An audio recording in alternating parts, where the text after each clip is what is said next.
the secret place. Matthew 6:6. When you pray, go into your room, and when you have shut the door, pray to your Father who is in the secret place, and your Father who sees in secret will reward you openly. Let's look at that in my Bible. Matthew 6. The chapter title here is called Prayer, and I'm going to back up just to verse 5 for you. And when you pray, do not be like the hypocrites, for they love to pray standing in the synagogues and on the street corners to be seen by men. I tell you the truth, they have seen their reward in full. But when you pray, go into your room, close the door, and pray to your Father who is unseen. Then your Father who sees what is done in secret will reward you. Verse 7, and when you pray, do not keep babbling like pagans, for they think that they will be heard because of their many words. Do not be like them, for your Father knows what you need before you ask Him. This then is how you should pray. And then going on with verse 9, he gives the Our Father as a sample prayer. So lots of great stuff about prayer. Jesus did not say, dream about your Father who is in the secret place, but he said, pray to your Father who is in the secret place. Prayer is an effort of the will. After we have entered our secret place and shut the door, the most difficult thing to do is to pray. We cannot seem to get our minds into good working order, and the first thing we have to fight is wandering thoughts. The great battle in private prayer is overcoming this problem of our idle and wandering thinking.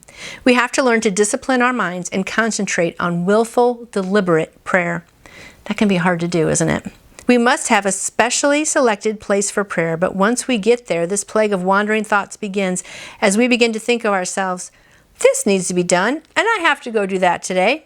Jesus says to shut the door.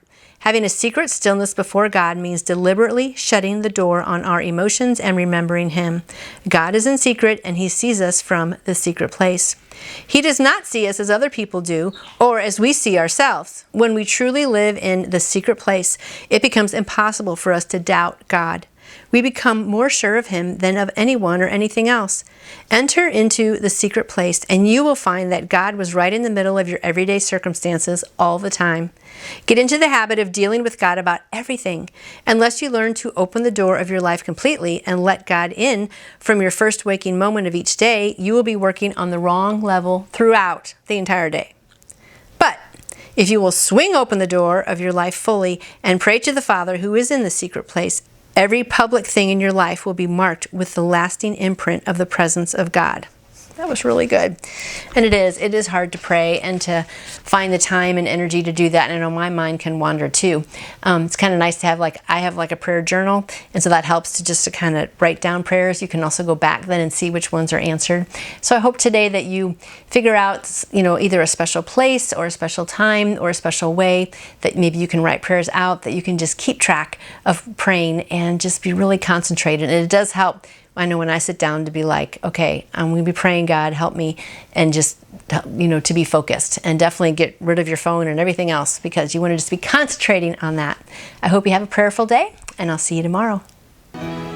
You can order your own copy of the My Utmost for His Highest devotional book by going to utmost.org.